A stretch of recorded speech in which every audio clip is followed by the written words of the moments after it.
next section now, which is demystifying the application. And this section is all about just unleashing the essays that Cambridge asks you to fill out and submit, and what are the other components of the overall application play. So, Sai, let's again start with you here. Could you summarize for our viewers what's the process like? What are the essays that you have to submit for Cambridge? I personally feel it's a pretty standard process, but anything additional that you probably want to mention for the Cambridge essays? Yeah, so I think for the process perspective, it's a pretty standard process. It's actually shorter than few of the other schools which I underwent. So for the application perspective, it's a standard essay which they get. It's a personal statement essay wherein you need to understand or express your views in terms of what you have done in pre-MBA, what are your goals in terms of the future, as well as how you think Cambridge MBA will in a way equip yourself for this future. So that's one. There are essays around your significant achievement. There are essays around your failure.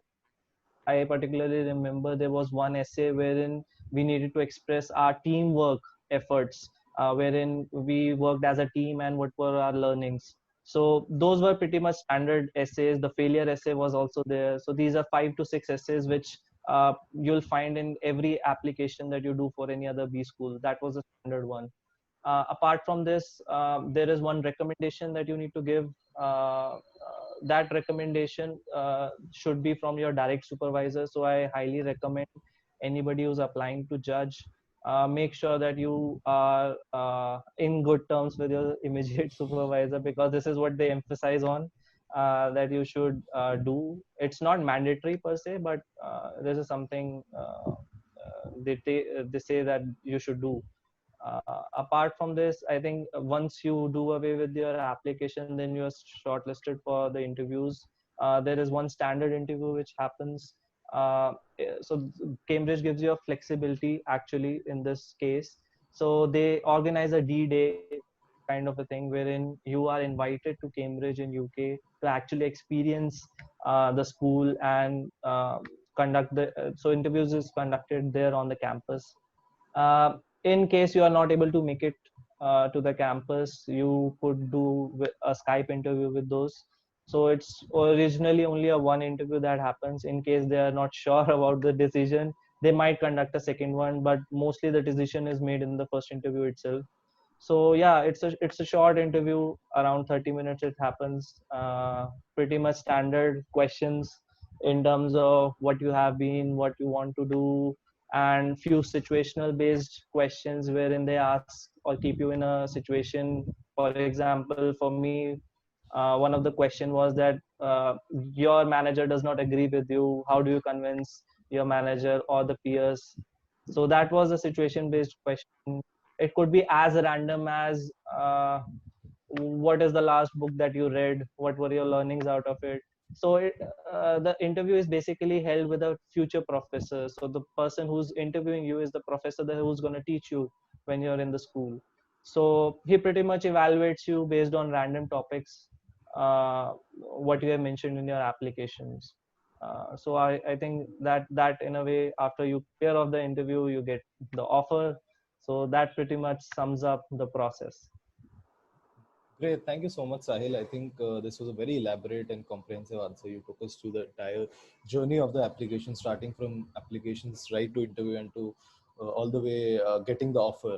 And you also did touch upon the content of the essay. And while it may be standard for the viewers, this is what Sahil probably was trying to say is there's a lot, while the process is standard, but there's a lot of introspection that needs to go into writing those essays, and you need to maybe spend some time reflecting about some of the softer skills, some of the softer aspects about your profile, the fit part of it, the strengths, the weaknesses, career goals, and some of those things. So thanks a lot, Sahil. If you want to probably quickly jump in here and add your interview experience, something about the interview experience, because probably it was a bit different. Yes. Okay. So just and a couple of things on the essay as well. So what I would suggest, and this is something I started suggesting to people after I applied, that whether you want to apply to B school or not, just take some B school's essays and write them down, because that introduces you to yourself. So please do that. And there are some small questions as well in the judge application, which are not essays per se, but they ask you about your career path and things like that. So ensure that you write all of these questions together because they have to look very holistic. You can't have something different going on in your essays and something different in these smaller questions, which are not called out as essays. Okay. That was an important thing. And I feel like the interview was more to just see if who you are as a person is it the same person who wrote the essays, because a lot of people take help to write their essays. So try not to do that. Get people to read your essays, but make sure the language is your own, because one of the things that they do is they want to assess that you are the person who wrote that and you can stick to it.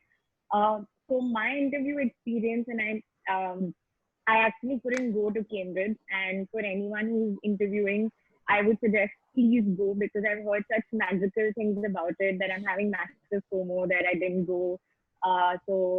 But I don't think it had a bearing on whether I got in or I didn't get in or anything. So it's not about that, because I had massive anxiety. I was like, should I have gone? Would that have made a big difference or anything? So I don't think that's the point, but it's a beautiful experience from everything that I've heard from other people. So please make sure that make every effort to go if that is possible. Maybe due to COVID, they changed the whole thing. But from everything that I've spoken to a lot of people, people have had different experiences with their interviews. So what I realized is they're very, very adept at picking the right people to interview you. And they know exactly why they want to interview you. So maybe because I wanted to move streams and I said I want to do something different, they were kind of trying to assess what skills I have, which I can take to a new industry and it will work out there as well. But if you indicate that you want to continue in the same industry, they might assess more technical related things. So try to think of what your story is and what you're going to speak about. Another thing which I heard recently from one of my seniors, and this was related to a job interview, but I think this would help in a regular interview as well, is there are some fit questions which are generally asked in job interviews. So you might want to just Google that and try to have an answer or at least two answers per question. Because this was something that I struggled with in my interview, because they asked me about my failure. And the answer I gave, the interviewer was not too happy with. So, I had to think on my feet and come up with something else. Of course, it's my story, so I could. But, if you just want to be extra prepared for every fit question, try to have like two instances at least. Interesting. Thanks a lot, Tripti. Sorry, Sahil, you want to add something? Just to add to Tripti. So I had a couple of advice for the people who are applying for the same. So for the essays particularly, so there's an approach called a STAR approach, which is S stands for the situation, T stands for the task, A stands for the action, and R stands for the results. So it's basically a story which you tell in the essays, whether it's a failure story, it's an achievement story. You just try to break this down in terms of the STAR approach and actually elaborate, whether it's an essay, whether it's an interview. This is the approach that everyone should follow. Secondly, in order to prepare for the interview, so one of the things which I did personally was I did quite a good of secondary research on the internet to see the portfolio of questions, the pool of questions that were asked in different schools. So I actually created a set of around 150 questions, odd questions, which could be ranging from a fit question to literally a very random question about anything else. So this is what I did when I created this exhaustive list. I sat down and actually write down these answers or bullet points basically as to what I'll say into the interview, and this in a way helped me actually get a good grasp on my story as well as the few questions that could be asked and what would be my response to those. So any applicant, this should be one of the key things that they should do in the interviews. They create this pool of questions, and even they can actually try and rehearse the answers in front of a mirror, or they can record your expressions to actually improve your presentation. This would go a long way when you do the interviews. I can really see the difference between a consultant and a non-consultant right now because his style was so structured in his approach, and I'm just trying to think what I didn't do any of these things. I could I see you wish smiling I when he had was now. answering. Yeah, I was like, oh my god, like I don't know how I got in. Great, but thanks a lot, both Sahil and Tripti. A lot of very insightful views coming out, and for the viewers, they've actually spilled the beans and let out a lot of secrets about the interviews, about the essay questions, and that is the idea of doing these interviews. And for viewers, follow some of these advices that both Tripti and Sahil have made here, and it could really help you crack your dream B school, be it Cambridge or be it someone else. Great. So this brings us to end of our section 2.